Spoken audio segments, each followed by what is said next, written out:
Holding someone accountable is not an attack. There may not also be a tea party. Accountability Africa is designed to always ask questions on how our Commonwealth is being handled. And from the private sector, we pry into their customer service operations. Accountability Africa.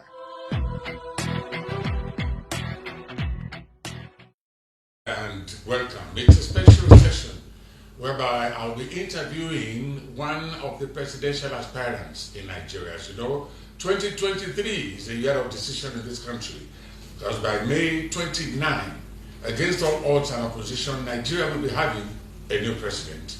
Some governors will come back, new governors will be sworn in on that May 29. And I have joining me on this program, special edition, Omoyele Sowore, who is a presidential aspirant under the platform of the African Action Congress, ACC. Sowore, you're welcome to the program. Thank you very much for bringing me. What people didn't see in 2019, they will see in 2023. Because now all eyes are open. All the things that we said we would do in 2019 that people thought was impossible, the ideas that we brought, that some of them even ridicule, have become dominant ideas now. And as a result, it is clear who the leader should have been since 2019. But now that they know, and they are very understanding of the fact that we are rugged, they've seen what I went through, going to detention for 5 months, coming out and carrying on with all the adversities I faced. I think Nigerian people understand who the real leader should be. I'm not supposed to be canvassing for Nigeria politics because I am fed up. I told him, but because of him, I will support him in any level that I can. He's an outstanding candidate who is fighting for the ordinary people and who believes in the struggle of ordinary people.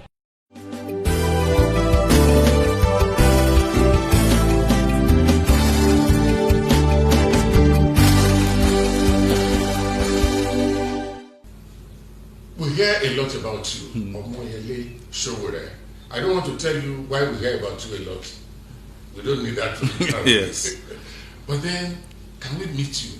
Who is Omoyele Sowore? Omoyele Sowore was born in 1971 in a rural village in Ondo State known as Kiribo. I traveled extensively with my dad, so I didn't really have the original style of schooling that most people have, like you go to primary one, kindergarten. I was homeschooled by my dad, who's a teacher. So we just followed him to his school. When we are back from school, he starts teaching us. That's how I started primary school. And then when we're done, of course, I went to a conventional school. It's a local authority primary school in my village when we're back from his teaching service, where he also taught me. So I left primary school in class 4. I was given double promotion to go to secondary school in 1980 when I was 9 years old. I proceeded from there to another secondary school in Okitipupa, Ofedekwe Comprehensive High School. It's named, before I got admission into the University of Lagos in 1989. I was there for 6 years because there were strikes, there were problems with military rule, and I was a major activist. So my delay was likely because I was expelled from the university twice for social political activities, because it was during military rule. It was the Babangida era, and my graduation lapse or morphed into the June 12 annulment. Then we led that movement at that time on the student axis. So you can understand why. So 1999, I left Nigeria for the United States and enrolled at a point to study my master's degree at Columbia University in New York City. Graduated in 2003. And went ahead to do some media work. That was how Sahara Reporters emerged from New York, New Jersey axis, where I was living at that time. And as I say, the rest is history, but I also taught for 10 years, almost close to 8 to 10 years, at the School of Visual Arts in New York. I was teaching post-colonial Africa history, and also taught in another polytechnic in Brooklyn for 1 semester before I returned to Nigeria to do political work again in 2018, 2019. So that's, in a nutshell, my life history. But Why do you want to be president of Nigeria? Apart from the fact that I'm entitled to aspire to the highest office in the land, mine is driven by the motivation to save this country. And I know that this is one well worn out word used by everybody who accidentally has applied or has tried to run for the president. But my own is different. I have been part of the political history of Nigeria for 32 years now. So I've never been away from any political event in Nigeria, starting from the struggle to drive military out of power, the June 12th election processes, the fight against Abacha, environmental struggle in Niger Delta region, the struggle for student freedom, the political activities involving stopping third term, bringing about smooth transition when the president of Nigeria was sick, to that period where Nigeria had its first party-to-party democratic transition as well, which was 2015. I've been involved in all of this. But most importantly, it is that I clearly know and have seen, and this is not questionable, that I have been driven by a vision to see a better Nigeria since I was 18 years old. But I stayed away from partisan politics, not necessarily political activism, as I've told my story. And I discovered that the more you stay away, the more people who are not worthy, fit, or generally acceptable continue to run your society or your country. And you deprive not just yourself the opportunity to right the wrongs that is afflicting your own country or society, but you also deny others. So having seen the capacity that I have developed over the years, my in-depth knowledge and exposure on how to do things and how to get things right, I decided in 2018 particularly to join partisan politics. Went in there and actually worked with others to create a political party after we started with a political movement known as TakeItBack movement. Then we created a political party in 2018 known as the African Action Congress, AAC. So, and since then, things have never been the same with myself and Nigeria.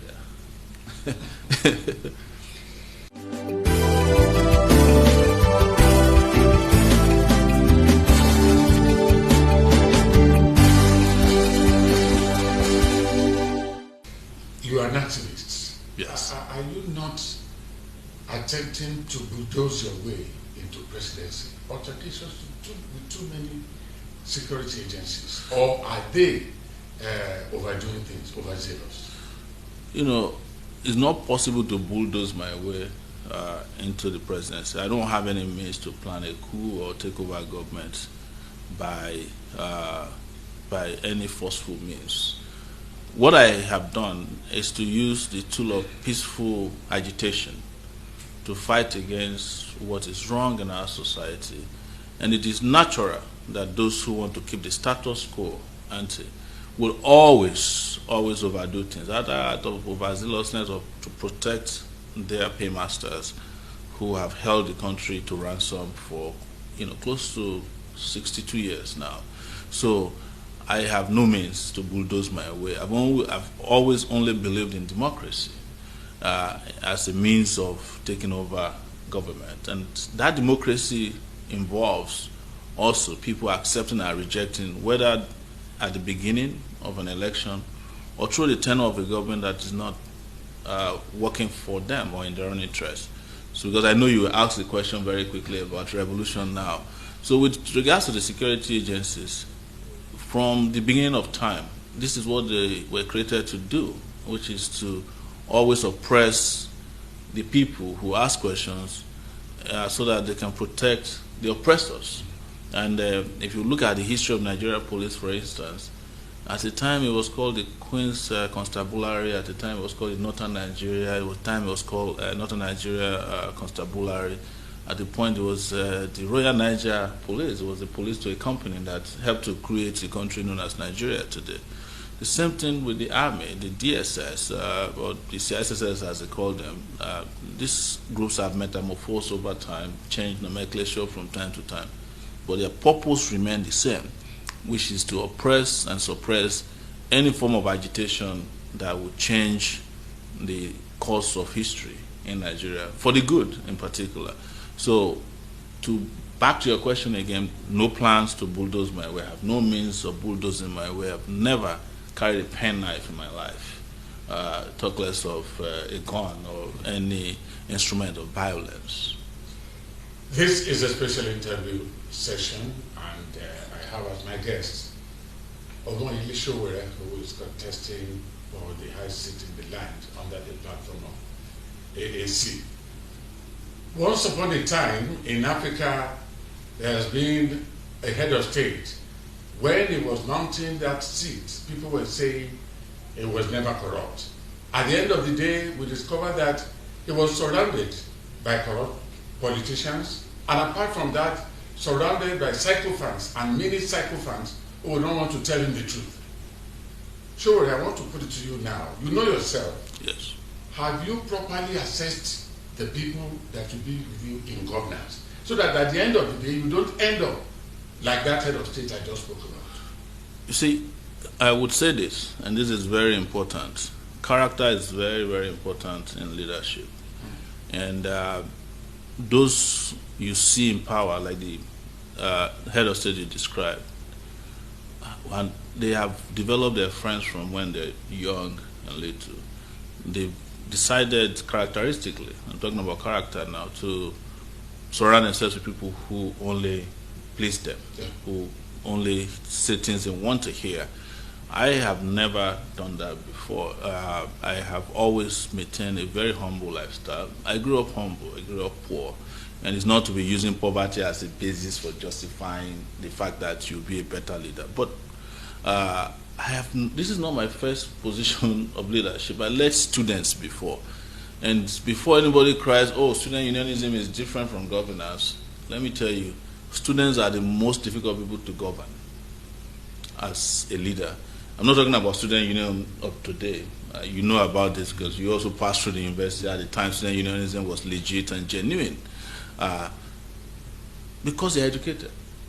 So it's more difficult to govern 20,000 students who are educated than to govern 10 million people who are not educated. So I was a student union president at the University of Lagos. University of Lagos, not any other university. When I was 23 years old, I was student union president. I mean, I actually started when I was 21 years old, 1992. And there was nothing that was not pushed in my direction. It was in time the military was giving out cars to student union leaders to keep their mouths shut. It was the time politicians were giving out money. I have told a story before of when I went to see Abiola in 1993 in his house, and he had a massive bag of cash beside him. All these politicians were sitting down there, Jakon, Babatok, all of them. I can't count how many of them were seated in his massive parlor. And I walked in, and when he saw me, he said, student union leader, I've been looking forward to it. It was my first time of meeting him. I was 22 years old. He brought out 800,000 naira. Compare what the value of naira was then. And said, please, for whatever it is, go and use this to buy water. Whatever you want to buy. You are doing so much. And I rejected it.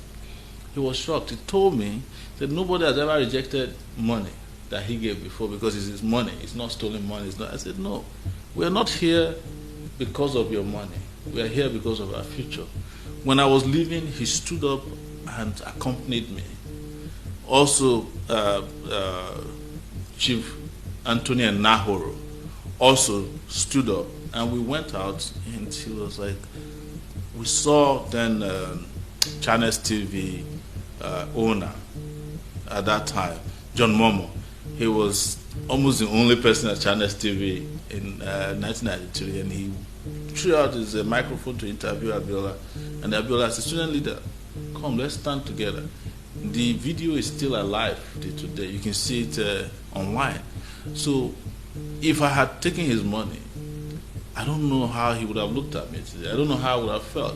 I don't know how the students that I was governing that sent me there, on whose authority I went to visit, would have felt that we didn't send you to go and collect money. You went out. But it wasn't about even all those fears. It was that's always been my way of coincidence. And this extended or has persisted in my life. I'm just giving you these examples that when I was vulnerable, weak, poor, really poor, dead poor, I never participated in corruption.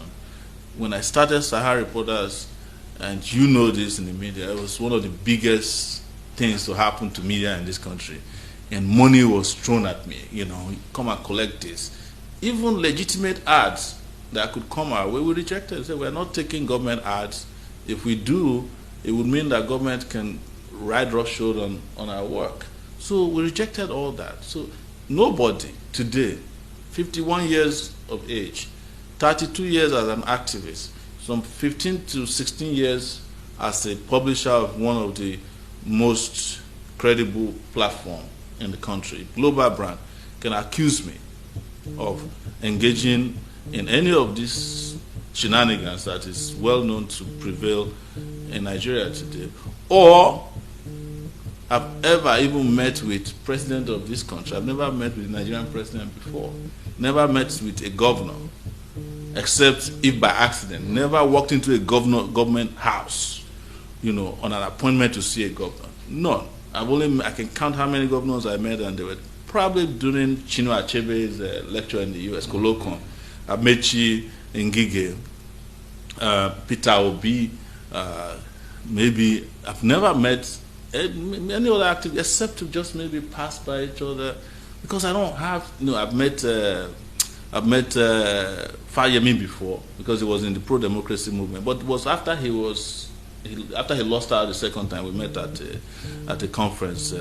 So several of these people are people I don't have relationship with, and they can't claim to have relationship with me, because I know those kind of relationships, if you're not careful, the boundaries will be breached. So I don't make myself available in places where they do the deals. And that's why it's important. I know this question ought not to have taken this much explanation, but it's needed so that people can recognize that there are people out there who cannot be bought or sold in Nigeria. How about your associates? It's the same thing. My associates know me, and I know my associates. I don't choose people who I don't know to associate with. It is such that we make fun of ourselves, that we are comfortable with our poverty. It is not impossible that all the people I've associated with in this life, someone may not have done something wrong, but not that I know of, and not that I participated in. And they know that I ask for criticism specifically. If someone is praising me too much all the time, I get tired of them. I distance myself from them. I ask them, even when we hold meetings, is it not something we've done that could be wrong? Can somebody say it? Don't be afraid. So I encourage them to speak up.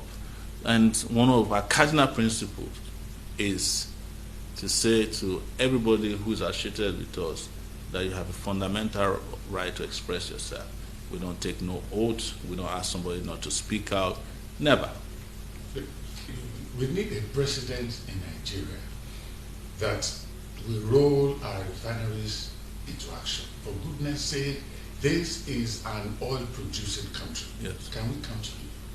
Well, not only can you count on me to make the 4 refineries that are out of work and out of use to work, but I'll respond by telling you how disgraceful it is for Nigeria or Nigerian leaders to go and commission a refinery built by an individual in Lagos, a petrochemical company, built probably in the last 10 years that I know of. And Nigeria cannot add a single refinery to the existing 4. And the existing 4 doesn't work at all. It is a disgrace. It is self-sabotage carried out by the Nigerian political elite. We also shamelessly invested $2.5 billion in a private refinery built by somebody who is a citizen of this country, who relied on all the fiscal support provided by the government, including dollars that were provided at subsidized rates, provided specially for him, special rates, special time, so that he could get all those equipments to build his own refinery. Nigeria, as a nation, could not build at least 2 or 4 refineries in those times. And we don't have to build refineries as big as his. The technology that is out there today has made it possible for you to build very small refineries, modular refineries as you call them. They can just put them together, build, and you come and assemble at home. In a matter of months, they start working. It depends on the capacity that you want. But we do not have leaders who have the thinking capacity, who are driven by the mission and the vision to make this thing happen, or these things happen. That's why we don't have refinery. We're not going to have any functioning refinery anytime. You are not going to have, as long as they're there, you are not going to have functioning electrical grids anytime, or functioning electricity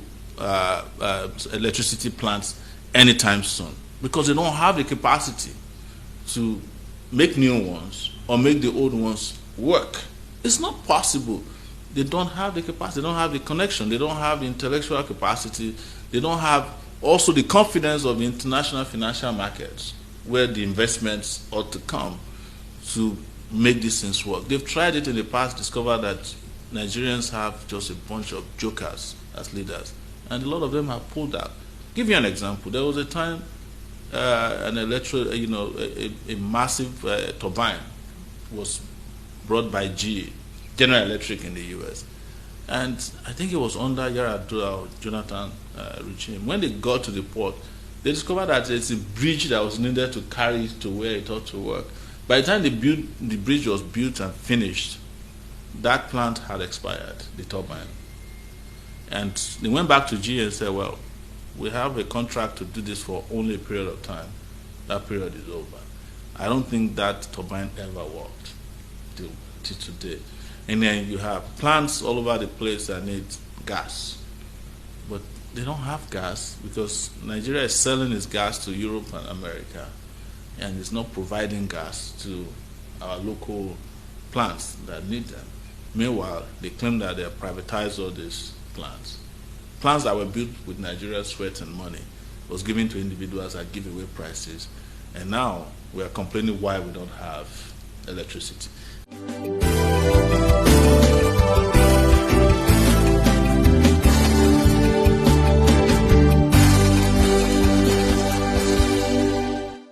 What is wrong with security in Nigeria? I'm able to say it, that it has never been this bad. What is going on, and what do you think you can do if you become Nigeria's president? Thank you. It is true that it's never been this bad, because even during the Civil War, there were limitations to violence. Because it was Civil War, there are rules guiding a country at war.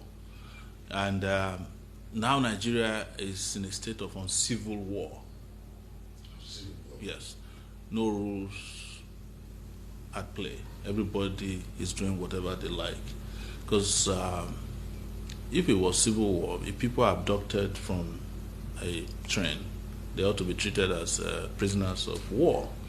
They are not to be starved, they are not to be paraded or maltreated or mistreated by those who are their captors. So each of the security agencies on their own are just operating as rogue units, you heard me right, of the security. So, for instance, they don't share intelligence because it's not in the interest of the business of security, the money they are making from it, to share intelligence. Then you have wrong security agencies doing the wrong things. The army, for instance, has no business running around within the cities and villages dealing with internal security. It's the job of the police. The Nigerian police has the biggest unit, the largest population of security agents in the country. About 350,000 policemen are in the police force, men and women. The army is about 144,000. The DSS is not up to even 10,000, to the best of my knowledge, about 5,000 of them. Some have said 50,000, but I was there for 4 months. I know their infrastructure. As a guest? Yes, as a guest of the DSS, detained there. So I know about them. So you have the Navy is about 15,000, the Air Force is about 12,000. But who is in charge? It's very important. But having said that, there are several other issues that is wrong with our security system. The security system has been destroyed by ethnicity, religiosity, and those other things that destroyed Nigeria as a whole first has been introduced and injected into these security agencies. The issue of merit is no longer at play in the security agencies. So you have, in some cases, like you have Oba Bakari, who gives instruction to his superiors. So the command and control structure of our security agencies are broken down based on indiscipline, based on ethnicity, tribalism, nepotism, and several other ills that is besetting the country. You now go to what is their understanding of national security. The modern national security architecture that is needed in every country starts with economic security, what is referred to also as, economic security for everybody. In the US, they call it social security, because if you don't deal with how people eat, how they work, and how they support their families, you have only unleashed on your society criminals. There's nothing you can do about it, including security agencies themselves, who are underpaid, undermotivated, and in some cases, underutilized. Then there's issue of national security, which includes power. Even the power lines that somebody just ran into the other day that led to the last collapse of the national grid ought not to have happened. All those places ought to have been secured. You have in Niger Delta region now, they have admitted that theft of oil has reached on a level that almost half of Nigeria oil export is stolen, crude is stolen today. That is a breakdown of part of the national security that we are talking about. Then there's homeland security. I'm talking about modern security now, which deals with how we identify people in our country, where they move to, what they do, whether they are citizens or non-citizens, monitoring and ensuring that everybody that's living in your country, we keep an eye on them. That's homeland security. But your homeland has been overrun by different kinds of special interests. People you call headsmen are mostly not non-Nigerians. So the collapse of homeland security is part of the major issue, that the effect of which we are seeing today, that's overwhelming everybody, because everybody who has access to weapons can set up a camp in any forest, in any part of Nigeria, abduct people and make a phone call to their families to come and pay ransom. And when our own police even find out their location, they have no capacity to extract those victims or even invade some of these places, because they've been ruined by the other issues that I've spoken about. Then you break it down to the level of equipment, motivation, remuneration. We are lacking in all those areas. You cannot pay a police officer 56,000 naira per month and expect and give him a gun and expect him not to extort money from people or even kidnap people or rob people if necessary, because it's a function of survival of the fittest in the country. So if they have a choice or a chance to stop a terrorist, putting their lives on the line, they'll prefer to just preserve their lives and let the terrorists pass and do what they have to do, because it's no longer worth it dying for Nigeria. There's nothing to die for here anymore.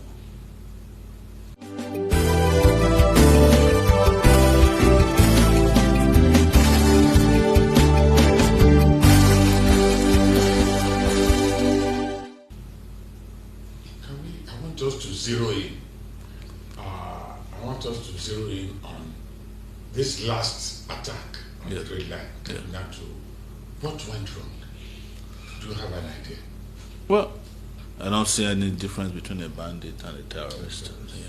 The moment you're carrying out an act of terrorism, based on a belief system that is driving your murderous ideology, you have to be grouped as same and be treated the same way. What went wrong is that there is no infrastructure security for our rail lines. The rail lines were just brought in by whomever brought it, I think Amechi, without the necessary accessories to protect the rail lines. And I mentioned that on the national TV last week, that the rail lines of nowadays ought to have sensors. It's to the point that even if a goat passes over the rail line, it should notify the nearest office or signal office, to the point that if it's bombed, which means that somebody actually went there attached the bomb to the rail lines before he blew it up. The rail sensors ought to have caught up with those people. Rail line systems ought to also have like cameras installed along the way. They don't have to be physical all the time. You can also have drones flying over the rail ahead of the rail that is traveling, so that you are making efforts to prevent what that has now become a catastrophe before they happen at all. So it's not enough to say, well, we are flying a helicopter behind a railway. It's the most stupid thing I've ever heard in my life. Because what is the helicopter going to do if it finds underneath it that some people are trying to derail the railway? It can't do anything. Is it supposed to fire on the rail? Is the helicopter gunship now accompanying rail lines? We do things in this country without sense. I've never heard anywhere in the world that helicopters follow trains. Beside that, it is also the fact that we are behind in technology. And part of it is that these rail lines of nowadays in Nigeria to be faster than they are. So we are still doing 30 miles per hour between Kaduna and, whereas we have rail lines in China where we bought these rusty coaches from that are moving at 300 miles per hour. That means that they are so fast, it is so difficult to even, waylay them. Of course, they still have to move on tracks. I've mentioned that tracks security is different from coach security. But had we adopted the modern railway system that you have in other parts of the world, I'm not saying that accidents cannot happen, don't get me wrong, but there will not be this ridiculous kind of accident in which people just show up. They pretty much just ask the train to stop like a taxi, blew up the rail tracks, and then entered from coach to coach to abduct who they wanted, shoot and kill who they wanted. And another thing, because of lack of security response system, which ought to be part of security, is that it took over an hour before help came to these people in distress, because the train itself did not have the kind of communication that could have communicated, either human communication or automatic communication from the train to the nearest command and control support system that would have made it possible for the help to come to that train in less than 5 or 10 minutes. We could have saved most of the people. I heard from one of them, because I spoke to them as the train was breaking. I heard that the terrorists took them, they were driving them in bashes, 50 miles away, came back again in Siena to collect more. It was when they came the third time that soldiers then arrived. And before the soldiers arrived, they had had enough opportunity to lay ambush for the soldiers. So the first set of soldiers that came were also massacred. So this is unquestionably unacceptable way of running a railway system. But we are talking about Nigeria here. Anything is possible. Yes.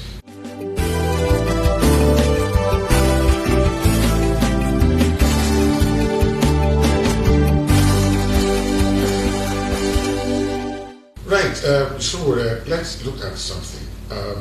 In the area of health, there are problems. Yes. Education Problems, yes. Entrepreneurship, employment problems.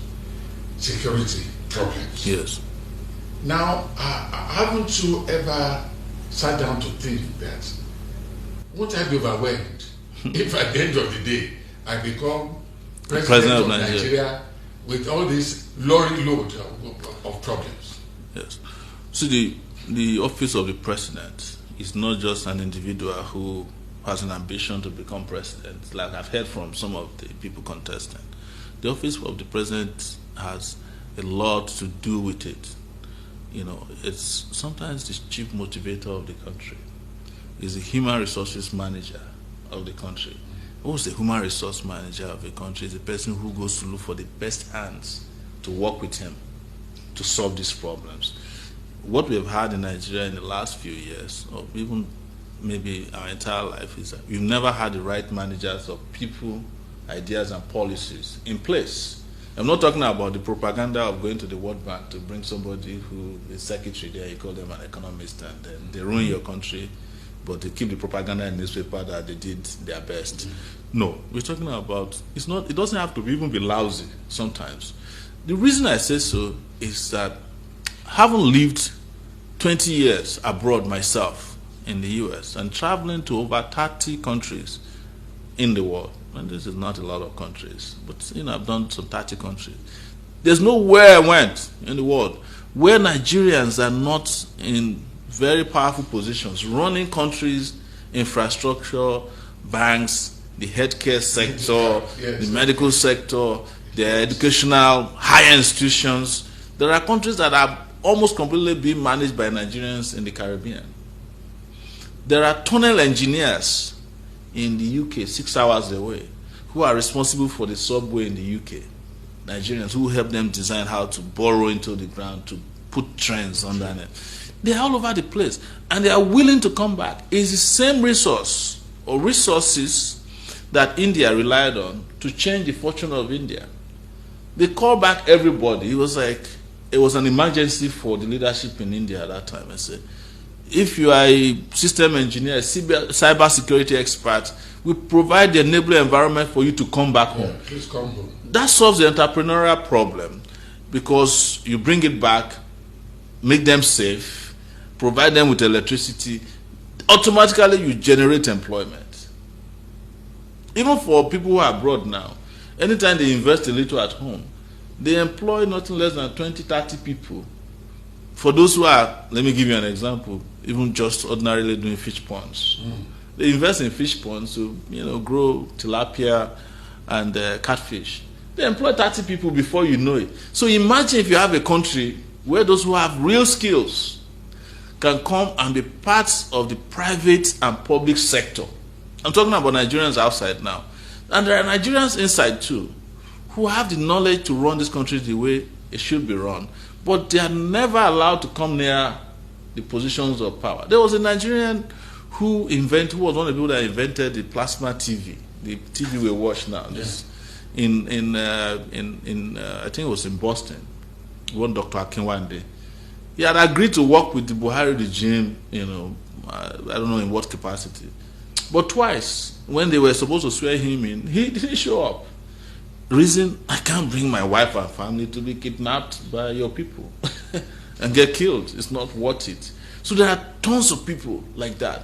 There are people who will want to come to Nigeria and even pay Nigeria salary, not to be paid now, just because they are willing to work.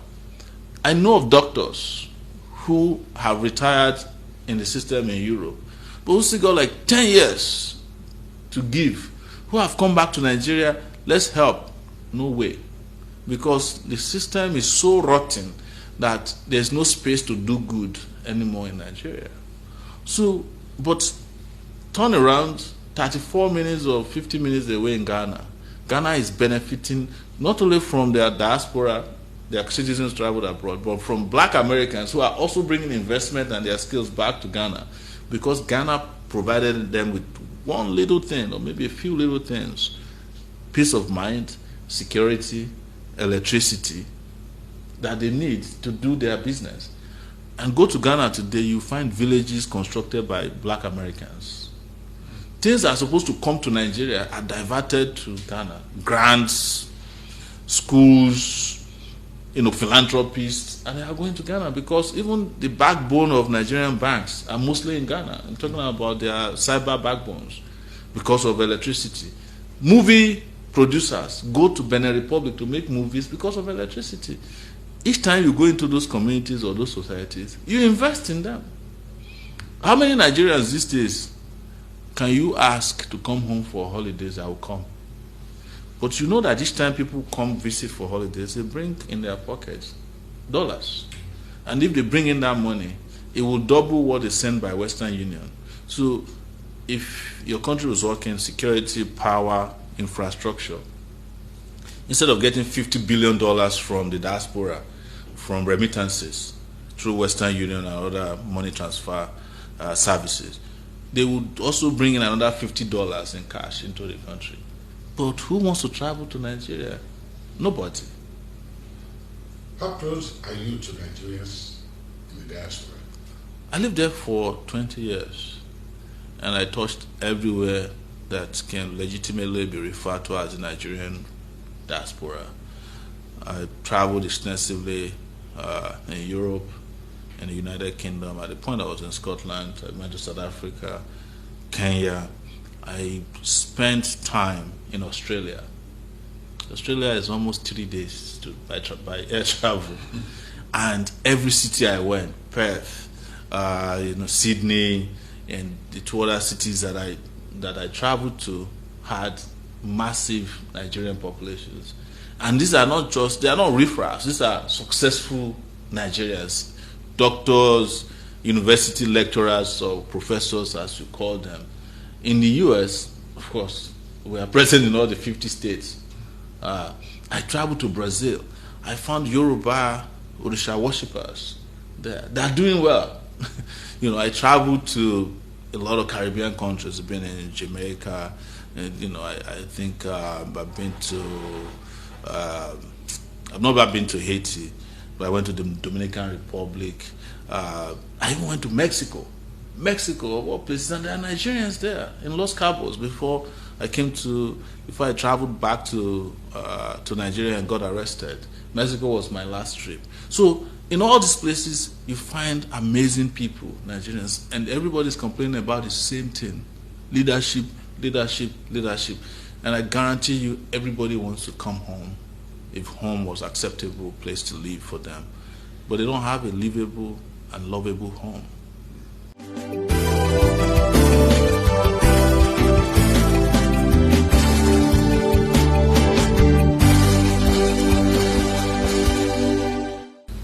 What is your assessment of this much touted emancipation of women?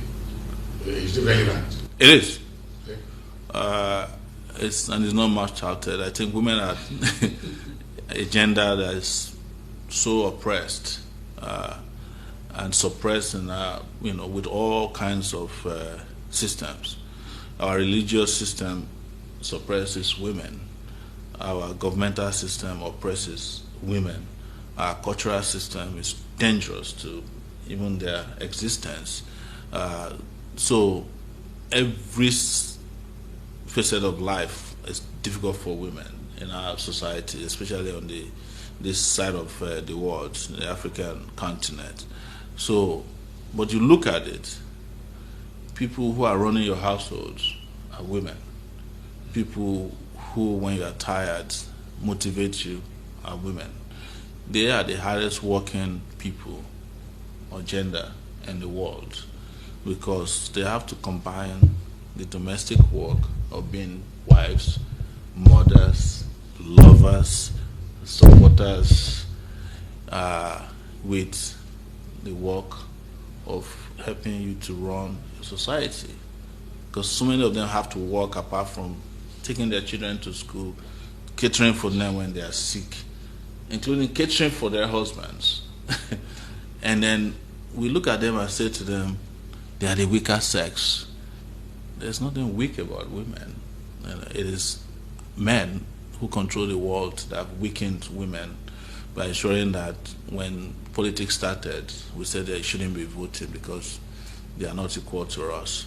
People even went and found a place in the Bible that says that they were taken from the rib of men. I've not seen the scar on our body to show that part of our rib was removed to make another person. It's all a lie.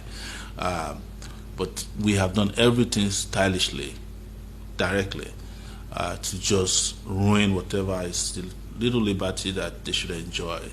And I'm opposed, for instance, to any country that has a Ministry of Women Affairs. And I'm going to not have a Ministry of Women Affairs as the President of Nigeria until anybody can show me the Ministry of Men Affairs. It's part of how we discriminate against women by creating one ministry. So are you saying the rest of all the ministries belong to men? That's so. And in every part of our lives in this modern world, we've seen how powerful the ideas of women have helped to shape the world. And I'm not just saying it because I want to sound politically correct. It is the truth. And the earlier we live with that reality, the better. But most importantly, the earlier women also understand their power and use it, the better. I have been saying it that if women decide today that they want to vote for a women candidate to be president of Nigeria, we can't defeat them. Because you look at politics, they are most likely the ones who participate in politics over a 4 year period. They are the ones who are going to wear the clothes that you design. They are the ones who will wait at the airport to welcome candidates, men. They are the ones who will be left at the venue of your rally, still singing and clapping, and cleaning up after all of you have been gone. They are the ones. So I don't know what they are waiting for. So the other day they said 35%, a judge made a ruling that 35% of all federal positions should belong to women. And people are celebrating it.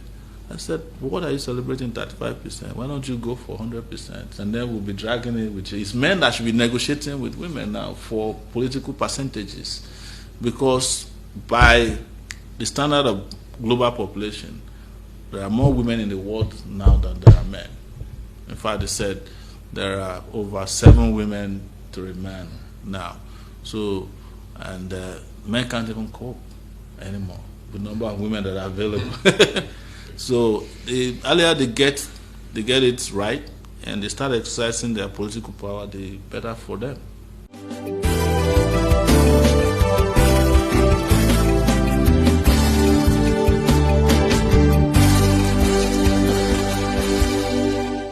Well, Nigerians, as you can see, things don't have to be like this. And you don't have to live the way you are living now. You don't have to suffer and live in a country where you were born, raised, and bred in misery, the way you have been living. You don't have to be a second-class citizen in your own country. You don't have to beg for food. You don't have to beg for medicine. You don't have to beg so that your schools remain open because they get frequently closed. You don't have to die on a highway. Otherwise, you should be able to make it to your destination. You don't have to be sick all the time. You don't have to be depressed. You don't have to go through so much of what you are going through now. If only you can make the right political decision. And I know they're very difficult because you are told all the time that the devil you know is better than the angel you don't know. But you also don't have to know the devil to live peacefully, securely, and happily in your homeland, the country of your birth. And that's why I'm appealing to you once again not to be afraid to take the best decision available to you. Vote for the right person in the next election in 2023, in case elections hold in 2023. Don't be afraid to make that leap. And I'm talking to you as one of you. I've been through everything you've been through. I've been through worse things than some of you are going through. Having been shot, having been detained illegally, having had a close relative of mine killed without explanation, my younger brother, my immediate younger brother, in the last 3 years. And I know you're going through hell as well. But we're going through this all together. And together, we can also bail ourselves out of this pit into which the political class in Nigeria has put us. We cannot continue like this. Thank you.